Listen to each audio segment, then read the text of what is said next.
Insightful podcasts by informative hosts.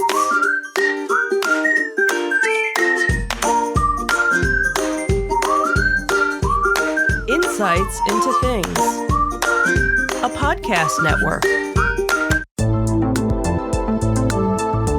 Welcome to Insights into Technology, a podcast exploring the latest in computers, networking, home automation, mobile computing, and all things technology related.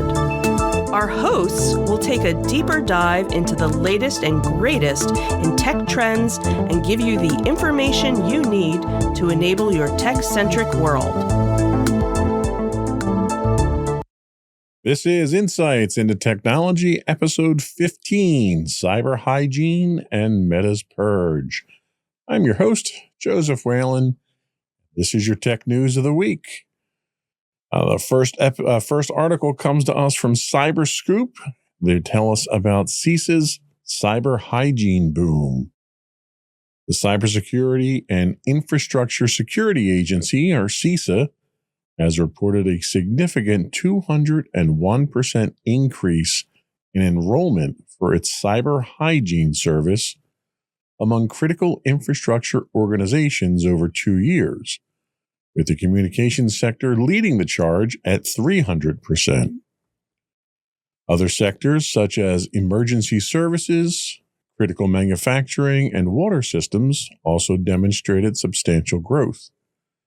This surge has contributed to moderate progress in achieving CISA's cybersecurity performance goals, including mitigating vulnerabilities, limiting exposure of operational technology to the public internet, and improving encryption and email security practices.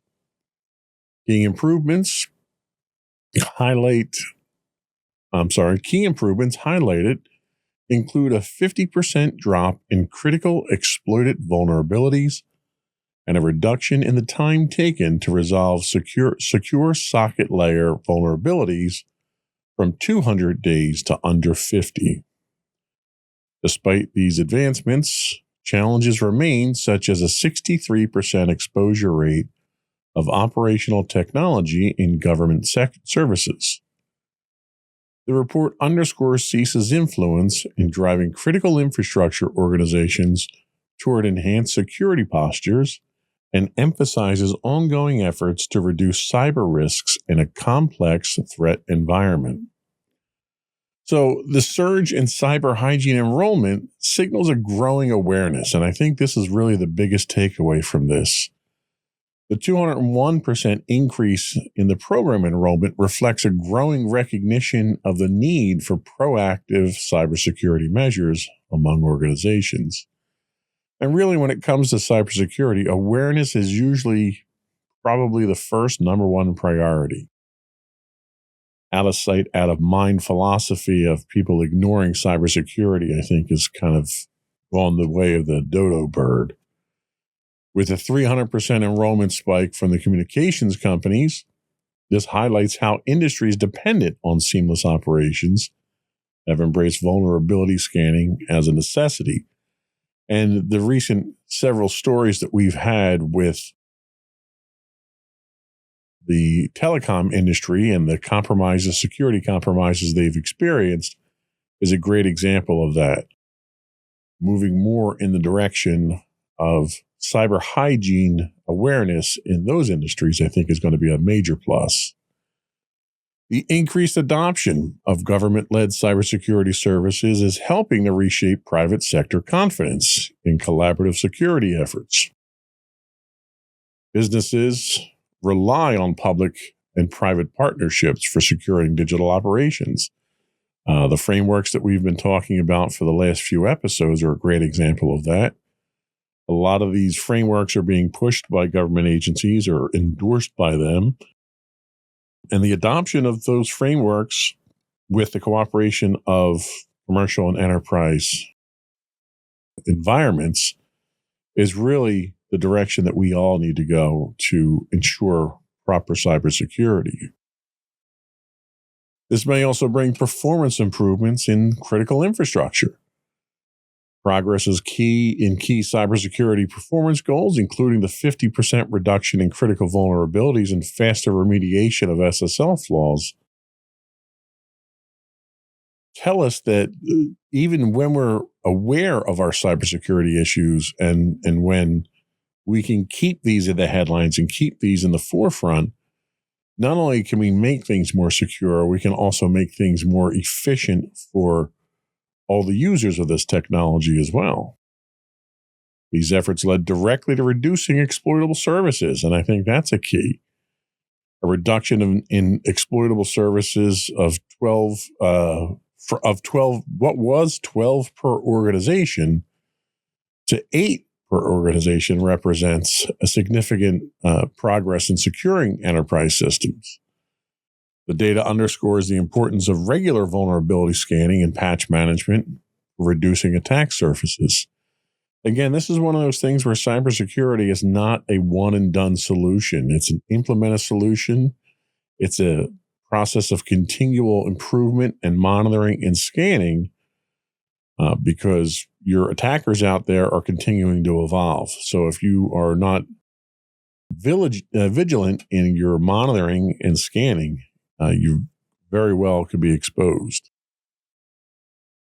The news also has implications for enterprise policy and strategy moving forward.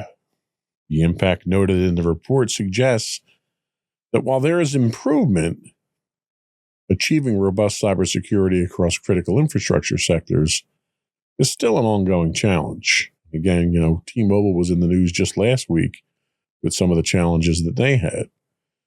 This reflects directly on enterprise strategies that need to align with government recommended security goals. So, a couple of questions come out of this. Should enterprises adopt CISA's cybersecurity performance goals as part of their strategic frameworks? It's standards-based. It's government-sponsored.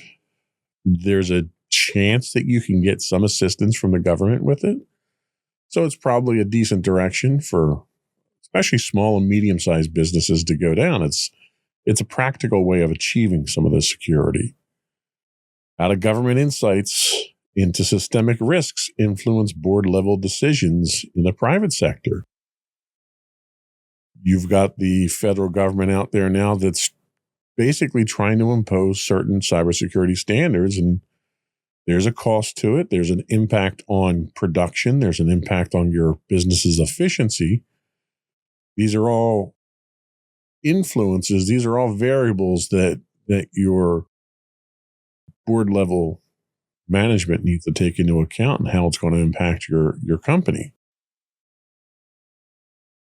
So, it's all definitely a move in the right direction. Seeing the federal government step up and provide these resources, and if nothing else, to at least coordinate the effort, I think is a good thing. And I hope more people, as a result, see this and take advantage of some of the resources that are out there. It can only help you get better at security if you pay attention to these things. Our next article comes to us from Security Week. Hacktivist or hustler, the FunkSec mystery deepens. A newly emerged ransomware group called FunkSec claimed responsibility for over 80 attacks in December of 2024. The attacks are leveraging AI-generated malware written in Rust. Believed to be inexperienced threat actors operating under a ransomware as a service model, FunkSec utilizes double extortion tactics, threatening to publicly leak stolen data if victims do not pay. They stand out for their low ransom demands and for releasing some of their source code online, as well as for incorporating distributed denial of service capabilities, a hidden virtual network computing module, and AI-driven tools in their operations. Despite their swift rise to infamy, FunkSec's activists claims appear questionable, with the group often recycling data from older campaigns. Their public promotions reference previous hacktivist collectives, but experts remain skeptical about these associations. Let's Still, the novelty of their AI-based tactics has grabbed the attention of the cybersecurity world, raising concern about how readily accessible tools can empower inexperienced operators to deploy destructive ransomware at scale. And again, that's the takeaway from this, is how dangerous this type of service itself can be. FunkSec's use of AI-driven code generation hints at a future where sophisticated ransomware becomes easier to create, even by less experienced operators. Your script kiddies out there have just gotten much more dangerous. This trend can rapidly escalate the cyber threat landscape, forcing enterprises to rethink and strengthen their security measures. By following the ransomware as a service model, FunkSec offers its malware toolkit to other criminals, magnifying the impact on businesses worldwide. The service-based approach lowers entry barriers to cybercrime and contributes to a higher volume of attacks on enterprise systems. Every time you make it easier for somebody to commit a crime, it's more likely that they're going to commit that crime, I think. FunkSec's strategy of encrypting files and threatening to release stolen data amps up the pressure on commercial entities to pay ransoms. You've got stories now where government agencies in Europe are making it illegal for some institutions to pay ransomware demands at this point in time, or else they're going to pay, I guess, more ransomware ransoms to the government. This also puts sensitive corporation information at heightened risk and adds new layers of legal and reputational concerns. Gone are the days of people who breach your security and then force you to pay them to not release information.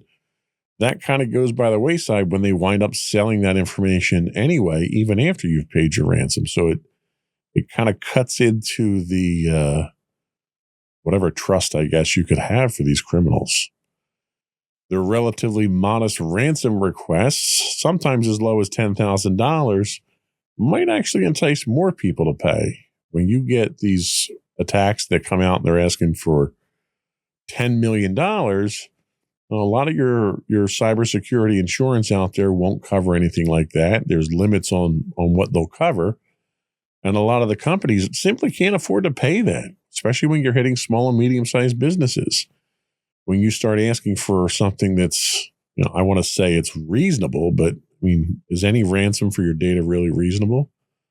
But when you're asking for sums of money as low as $10,000, some companies are going to bite the bullet and do that. If not doing that is going to force them to shut down or have extended periods of outages, it's going to cost them even more money. Enterprises relying on third-party vendors or smaller organizations with fewer security resources may become more attractive targets for groups like FunkSec because they can pay these and because they know they don't have the ability to mitigate them very easily. Their AI-based malware, combined with modular attack tools such as denial of service attacks, password scrapers, or a hidden VNC connection, can employ weak links in supply chains and gain broader access to commercial networks. So even though these attacks are not as sophisticated as what we're seeing in some of the more resource-intensive nation-state hacks, it's probably more dangerous the way that they're going about it. They're making attacks easier for people. And if we've seen anything over the last 5 to 10 years, it's that there's money to be made in malware. And if there's money to be made, somebody's going to figure out how to do it. And you're going to see your attacks continue. And unfortunately, that's just the nature of the beast. I don't think we have much choice but to deal with it at this point in time. Try to shut them down whenever possible, but be vigilant about how you're protecting your network. Backups. When you're talking about encrypted malware here, the biggest defense against that is to have backups. A lot of small companies can't afford a robust backup and disaster recovery solution. And as a result, when their data or their networks are compromised, they're completely at the mercy of these hackers. There are plenty of services out there. I happen to favor Datto at my organization, but there are plenty of organizations out there solutions, I should say, out there that can provide you with robust backups. I've used CrashPlan. I've used, there's another one that I use at home that is available. They have commercial options available. I mean, even using an AWS storage solution to just drop your data to can get you back up within minutes of being attacked. And that's exactly the kind of mitigation that these companies, these hackers and attackers don't want you to employ because it puts them out of business. So very dangerous. And it's one of those issues that's going to continue to evolve, and we'll keep an eye on it. CISA warns of second beyond trust vulnerability. Another article from Security Week. The U.S. Cybersecurity and Infrastructure Security Agency has issued an urgent alert regarding a second vulnerability in Beyond Trust privileged remote access and remote support solutions. Tracked as CVE 2024-12686, this medium severity command injection flaw has been actively exploited, including in an attack linked to Chinese state-sponsored hackers targeting the U.S. Department of Treasury, which we talked about previously. The vulnerability allows hackers with administrative privileges to upload malicious files and to execute commands on affected systems. This follows the December discovery of another critical zero-day vulnerability, CVE 2024-12356, also exploited in the wild. CISA has mandated federal agencies to patch the vulnerabilities by February 3rd under Binding Operational Directive 22-01, urging other organizations to act swiftly. Beyond Trust investigation revealed that these exploits are part of a larger campaign involving compromised API keys. The attacks highlight the growing sophistication of state-sponsored cyber threats, emphasizing the need for robust security measures across public and private sectors.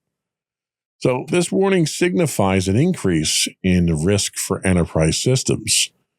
The active exploitation and vulnerabilities like these underscore the risks associated with privileged access management tools, which for small and medium-sized businesses, you can't get away from because that's how you're going to manage your network or how your MSP, your managed service provider, is going to manage their clients' networks.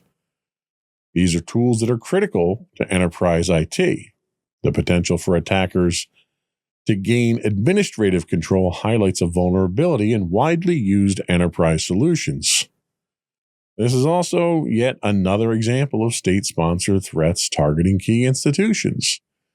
Chinese hackers are targeting sensitive offices within the U.S. Treasury, demonstrates how such vulnerabilities are exploited not only for financial gain, but also as part of a geopolitical cyber campaign.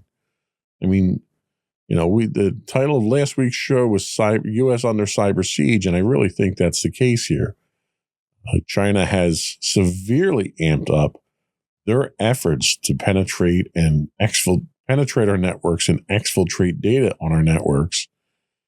And, our government's immediate response is let's ban TikTok. Well, I've yet to see any evidence to suggest that TikTok has been a vector into any of these breaches at this point in time. And I think we need to really focus on what the cause of these breaches are, defending against them, and possibly even retaliating.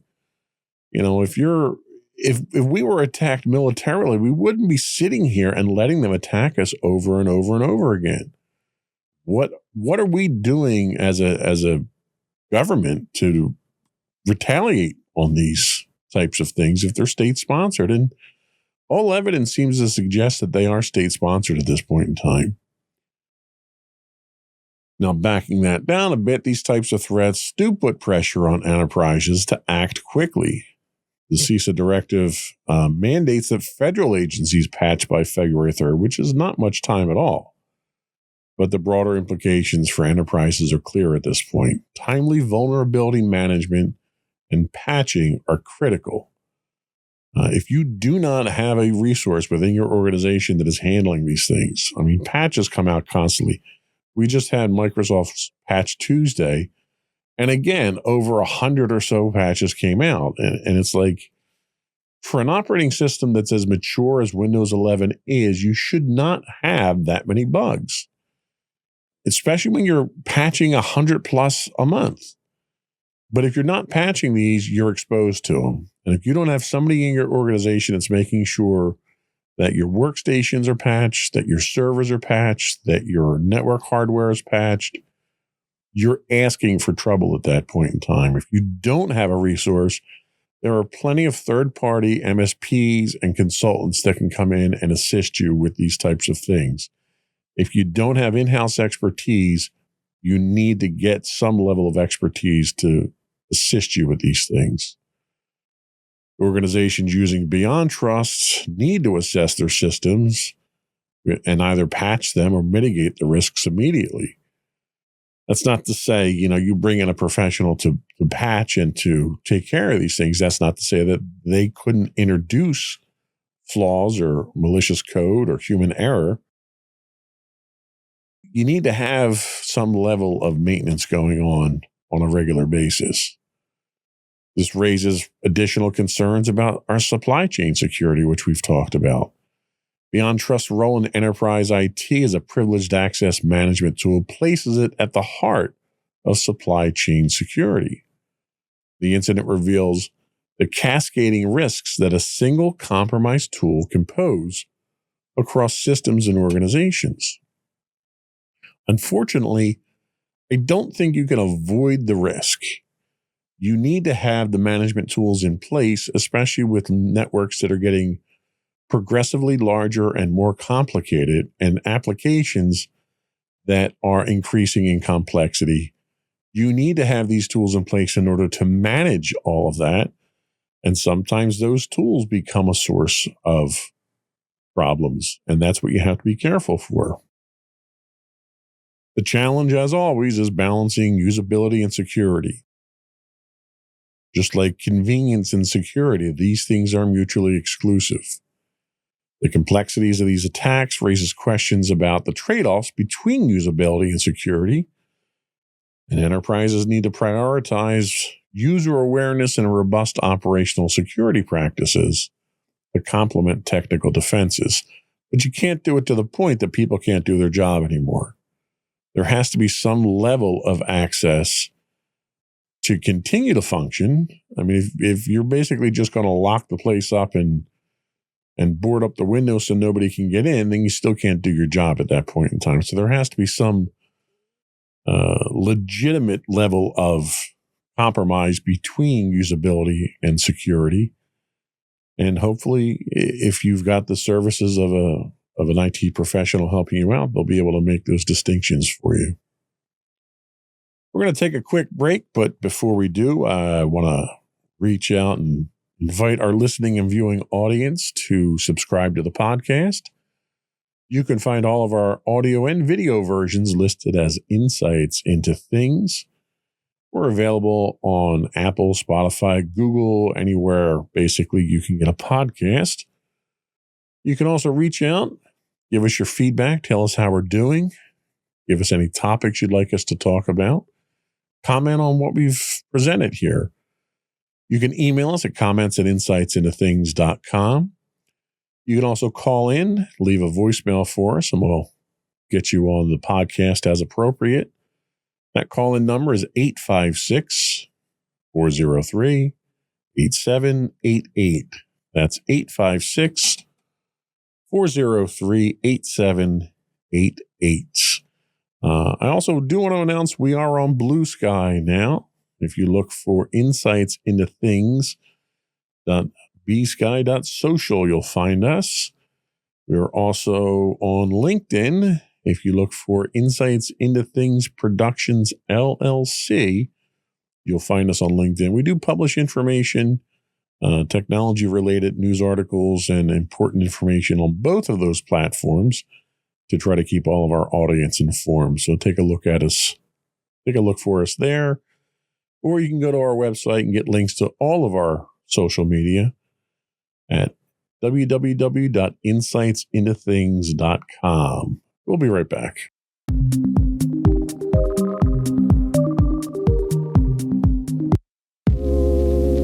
Are you tired of your favorite gaming podcast finishing with a play? Oh, no! Well, check out No Credits Rolled, where we play the games but rarely finish them. How's it going, folks? I'm Sam Whalen, your friendly host at No Credits Rolled, the ultimate gaming podcast, where we dish out the latest scoops and reviews on all your beloved video games. Hey, listen! Not only that, but we spice things up with some guest interviews and even give you, yes, you, a chance to have your say. Tune in every other week for a fresh dose of No Credits Rolled, available on all major podcast platforms, and hit us up on social media at No Credits Rolled. So why wait? Let's dive into the gaming world together, where finishing games is optional, but the fun is guaranteed.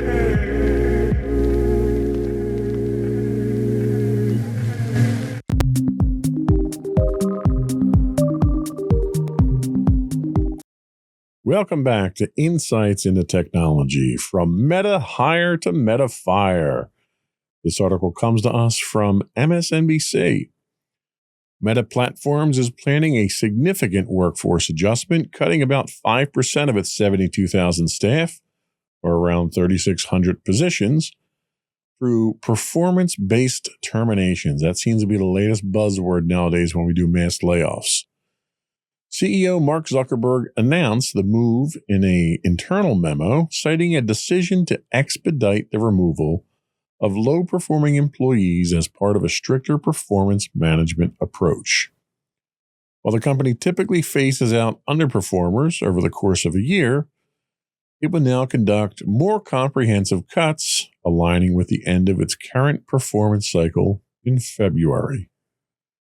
U.S.-based employees affected by the cuts are expected to be notified by February 10th, while international employees will receive updates at a later date. The reductions will only apply to staff eligible for performance reviews, with Zuckerberg assuring impacted workers of, quote, generous severance packages consistent with previous layoffs. Meta also plans to fill the vacated roles with new hires throughout the year, signaling ongoing workforce restructuring amid a competitive tech landscape. But this is very similar to what we heard from Microsoft in last week's podcast, where they are using performance-based metrics to basically trim their workforce down. They didn't actively state that they were going to be doing additional hires like Meta did here, but I think time will tell whether or not there's any truth to that. Meta's decision to cut 5% of its workforce underlies a trend in tech giants recalibrating their workforce through performance-based terminations. The move signals heightened performance expectations and a leaner operational model. How does this shift in talent management affect enterprise computing? Could increased competition from their talent among tech giants create a ripple effect on innovation and efficiency across the sector?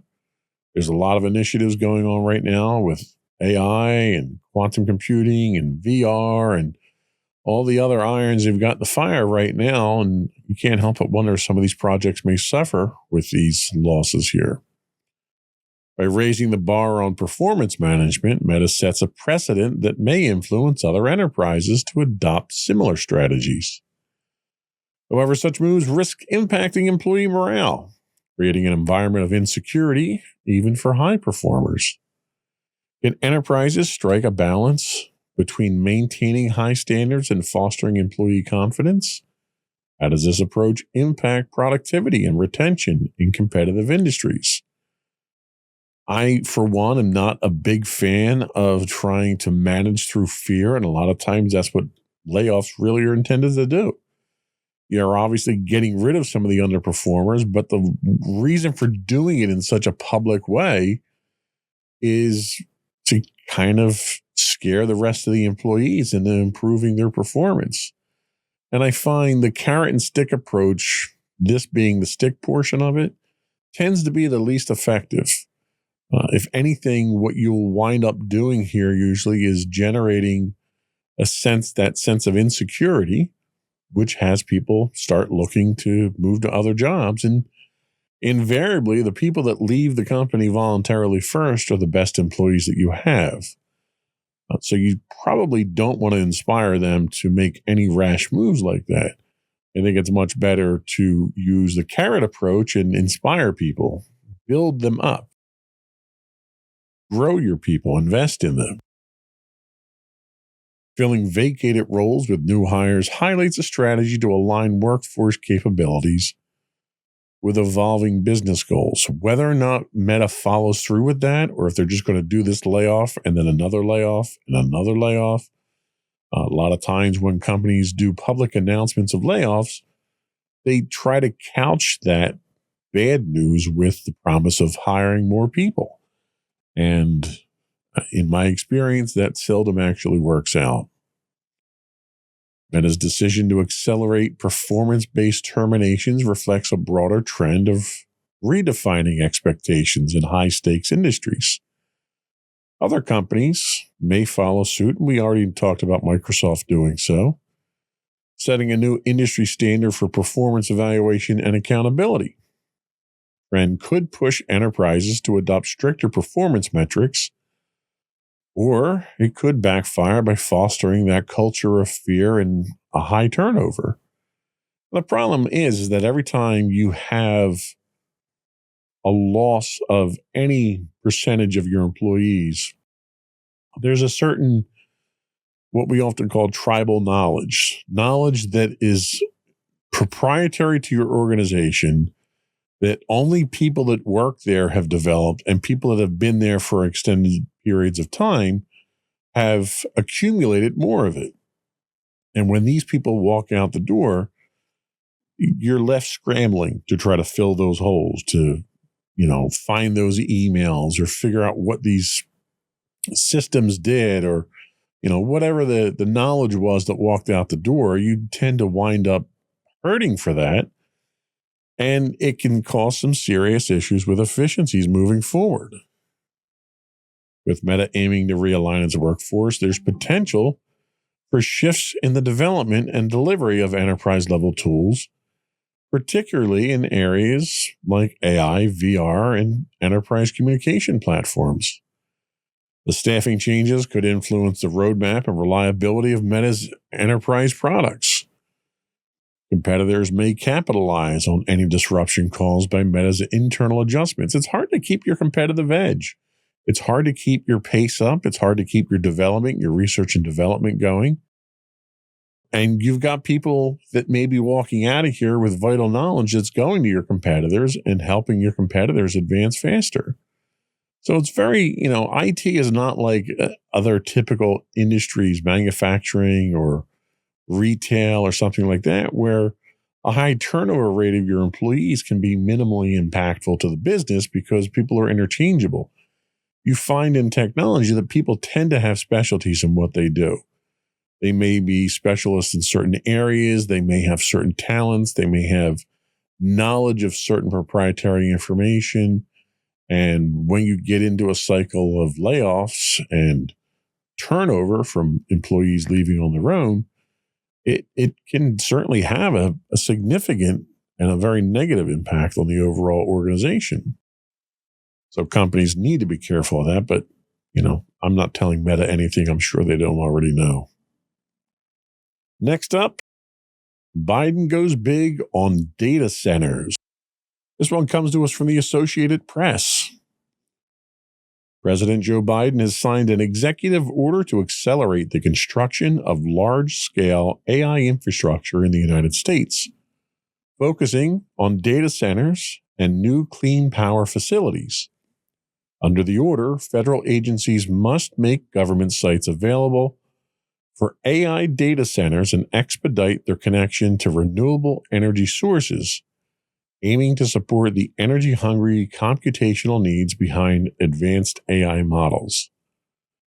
The Department of Defense and Departments of Defense and Energy will each designate at least 3 sites for private companies to build AI data centers, with developers shouldering all construction and clean power generation costs.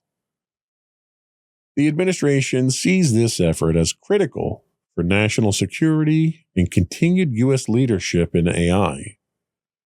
This is particularly important given predictions that data center energy usage could account for up to 12% of the nation's electricity consumption by 2028.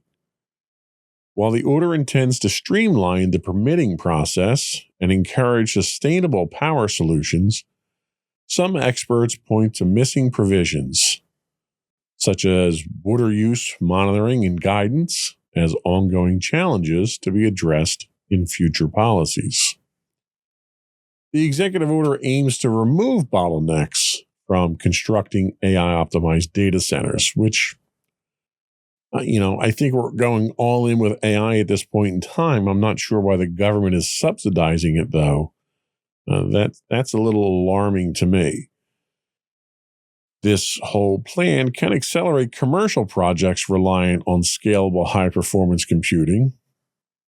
Faster permitting and federal site availability could mean quicker deployment and less red tape for enterprises.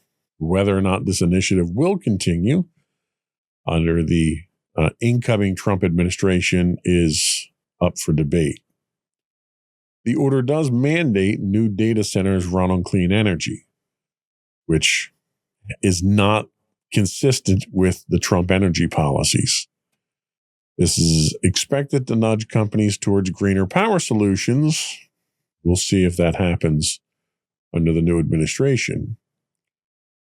With data center electricity usage potentially soaring to 12% of the nation's total, this provision impacts both environmental targets and cost management strategies for enterprise IT. Again, environmental is not a priority for the incoming Trump administration. So I think, if anything, expecting this initiative to continue much longer is probably wishful thinking. Reserved federal sites and public labor agreements could help smaller AI companies compete against tech giants, thus opening the door to innovation across the commercial sector. This inclusive approach diversifies the AI marketplace and fosters new business-to-business partnerships. By building AI infrastructure within the U.S.'s borders, businesses can benefit from more secure supply chains and controlled access to cutting-edge technology.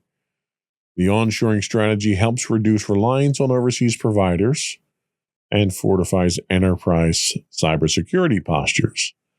One of the things that we're seeing now is an intent to shut down the export of chips that are suitable or optimized for AI to companies like China already. And again, this is part of the whole cyber Cold War that's going on at this point in time.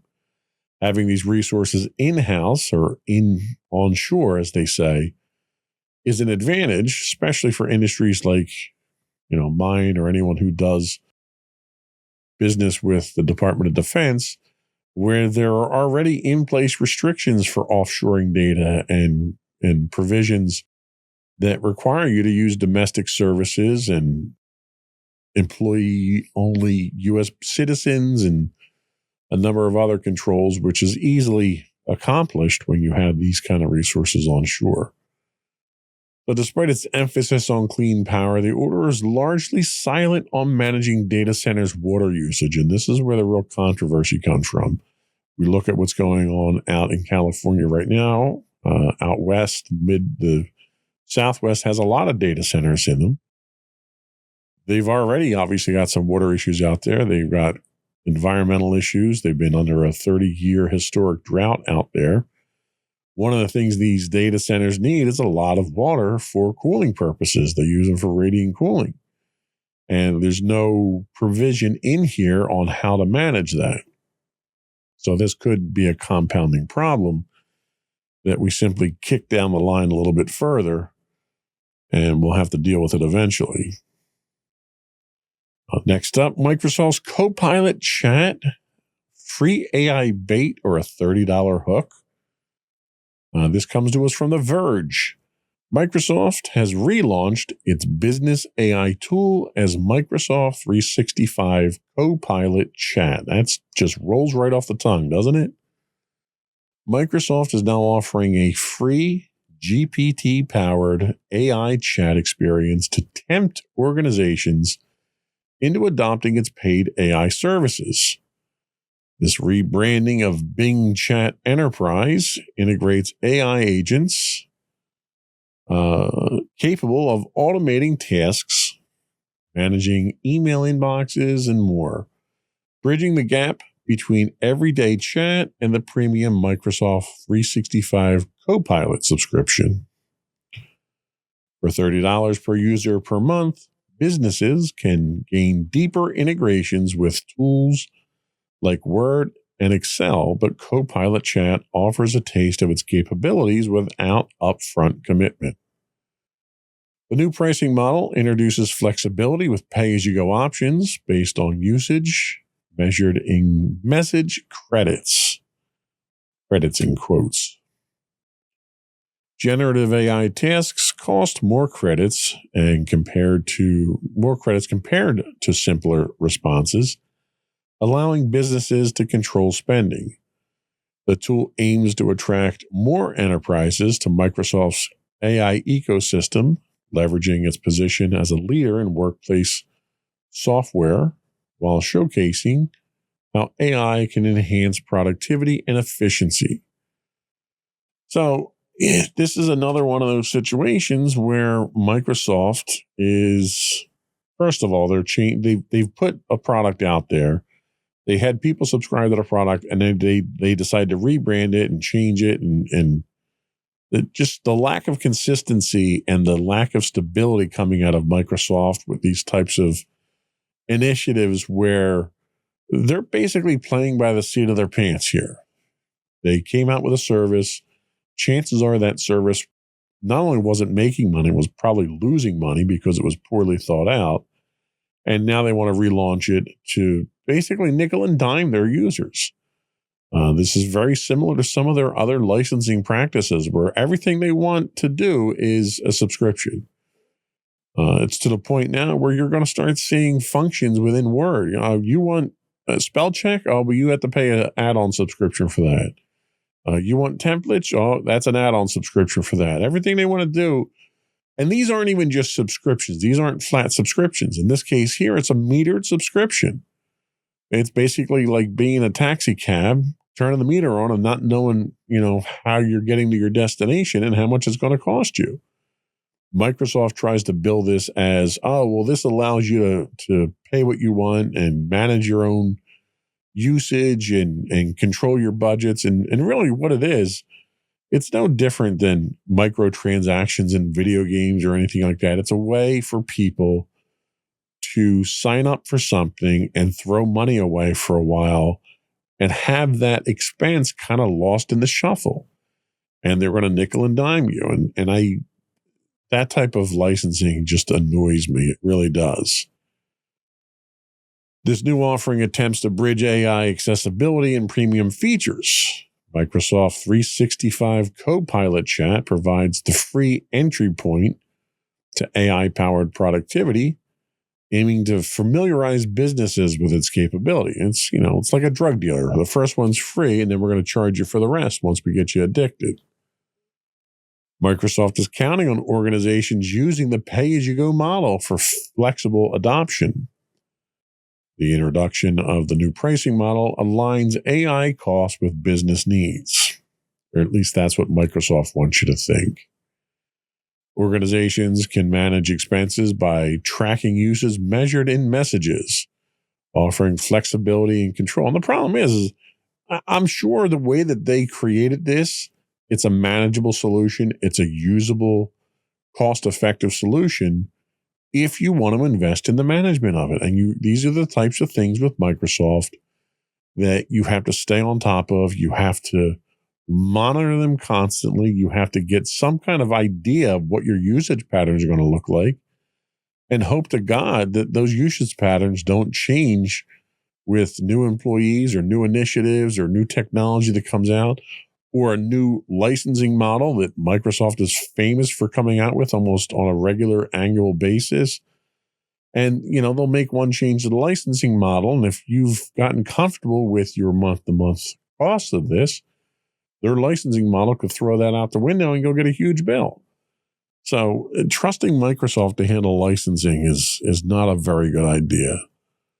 It's a clear attempt at Microsoft shaping AI adoption in enterprise culture.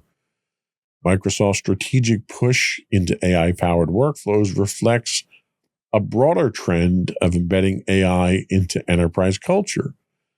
And I think the problem is that most people don't know what AI is at this point in time. And to make an investment like this, to make a commitment like this is difficult. So this is one of those things we're definitely going to have to keep an eye on. And we'll see how many changes Microsoft makes to this before it finally stabilizes and levels out. We're going to take our last break here, and then we're going to come back and talk to you about zero trust. We'll be right back.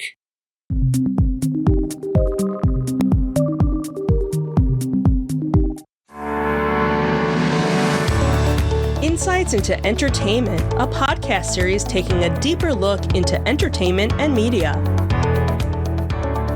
Our husband and wife team of pop culture fanatics are exploring all things from music and movies to television and fandom. We'll look at the interesting and obscure entertainment news of the week. We'll talk about theme park and pop culture news. We'll give you the latest and greatest on pop culture conventions. We'll give you a deep dive into Disney, Star Wars, and much more. Check out our video episodes at youtube.com/insightsintothings. Our audio episodes at podcast.insightsintoentertainment.com, or check us out on the web at insightsintothings.com.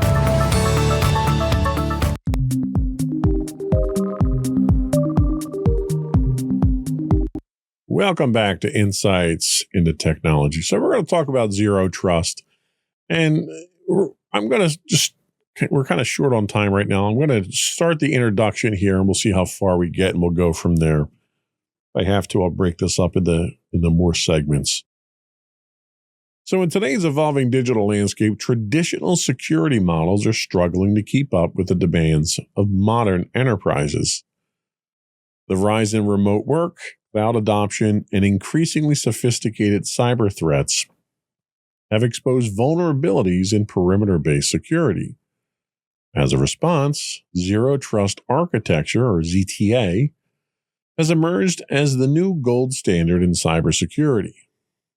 Today, we're going to give you an introduction to Zero Trust, breaking down its core concepts, historical evolution, and the principles that make it critical for safeguarding organizations in today's interconnected world.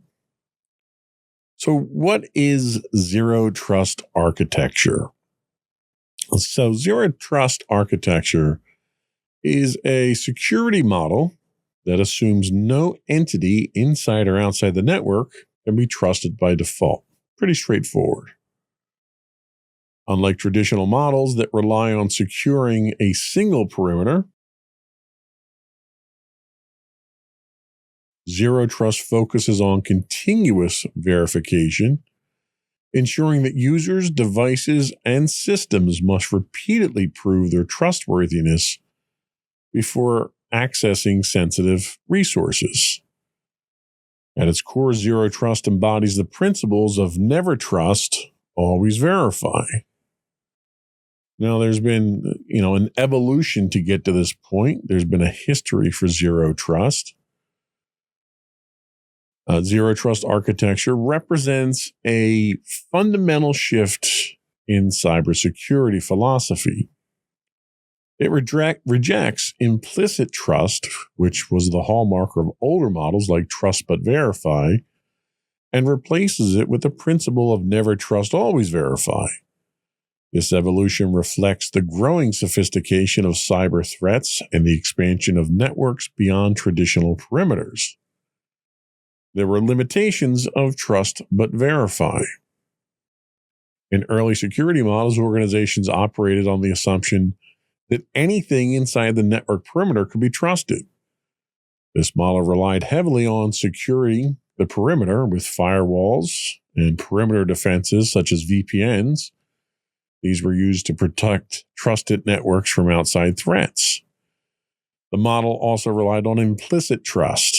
Once a user, device, or system gained access, it was granted broad, unrestricted trust. However, this approach became problematic as networks grew more complex. They faced rising challenges, like some advanced threats. Attackers exploited trust credentials to move laterally within networks undetected. Network expansions, cloud services, remote work, and IoT devices blurred the boundaries of traditional parameters. You also had to deal with insider threats. Malicious insiders or compromised systems operating inside the trusted zone became significant risks. So the limitations of trust but verify became evident. Securing a single perimeter was no longer sufficient to safeguard sensitive assets. So in the early 2000s, we get the model that's referred to as the castle and moat model. The castle and moat model dominated cybersecurity in the early 2000s. Organizations created strong perimeters, or the moat, around their internal systems, or the castle. Firewalls, intrusion detection systems, and virtual private networks were key tools for perimeter defense. Some of the key challenges here, while the model excelled at keeping external threats out, it failed to address internal threats and lateral movement. Once an attacker breached the perimeter, they could often access sensitive systems without further validation. So, right around 2009, we see the birth of zero trust. John Kindervag, a Forrester research analyst, formally introduced the concept of zero trust. He challenged the assumption of implicit trust within networks, stating that all users, devices, and systems must be verified continuously. The core principle of zero trust became never trust, always verify, meaning that access is granted based on identity verification and context, such as user role or device health. No entity is inherently trusted, even if it operates within the network. Kindervag's work marked the beginning of a new security paradigm, one that eliminated the weaknesses of the castle and moat model by adopting a least privileged access strategy. Present zero trust adoption in a cloud-first world. The modern cybersecurity landscape has accelerated the adoption of zero trust due to remote work, cloud migrations, and advanced threats. Key enablers of zero trust are Zero Trust Network Access, ZTNA. It replaces legacy VPNs by providing secure identity-based access to specific applications instead of the entire network. Microsegmentation. Networks are divided into smaller, isolated segments, limiting lateral movement and containing breaches, and as well as continuous verification. Real-time monitoring and behavioral analytics and context-aware access controls ensure that trust is never static. So a great example of this, a cloud-based enterprise implementing zero trust verifies user identity through multi-factor authentication, validates the device's security posture, and only grants access to specific resources relevant to the user's role. The evolution of cybersecurity from trust but verify to never trust, always verify reflects the dynamic nature of today's threat landscape. Zero trust architecture has emerged as the solution to address limitations of legacy security models, enabling organizations to secure their assets in an increasingly complex and distributed network. As organizations continue to adopt cloud technologies, support remote workforces, and combat advanced threats, the adoption of zero trust principles such as ZTNA, microsegmentation, and continuous verification will only accelerate. Zero trust is not just the future of cybersecurity, it's the foundation for securing modern digital environments. And zero trust goes hand in hand with security frameworks. It's simply a tool or a methodology of how to secure things. And in the coming episodes, we're going to dig a little bit deeper into what some of these principles are and some of the implementations are, and get a little bit more in depth with zero trust and where it's going, where its future actually lies. That was all we had for today. Before we do go, I want to once again invite our listening and viewing audience to subscribe to Insights into Things on Apple Podcasts, Spotify, or any place you get a podcast these days. We'd also love to hear from you. You can write into us. You can email at comments@insightsintothings.com. You can call in and leave us a voicemail. Our call-in number is 856-403-8788. That's 856-403-8788. Leave a message and let us know what you want to talk about. And if you want us to get it on the show, we can certainly work to get that taken care of for you. You can find high-res versions of all of our videos on YouTube at youtube.com/insightsintothings. We do stream 5 days a week on Twitch at twitch.tv/insightsintothings. You can check us out on Blue Sky at insightsintothings.bsky.social. We are now on LinkedIn. You can look for us at Insights Into Things Productions LLC, or you can check out our Facebook at facebook.com/insightsintothingspodcast. All those links and more, as well as all of our episodes, are available on the web at www.insightsintothings.com. That's it. Another one in the books.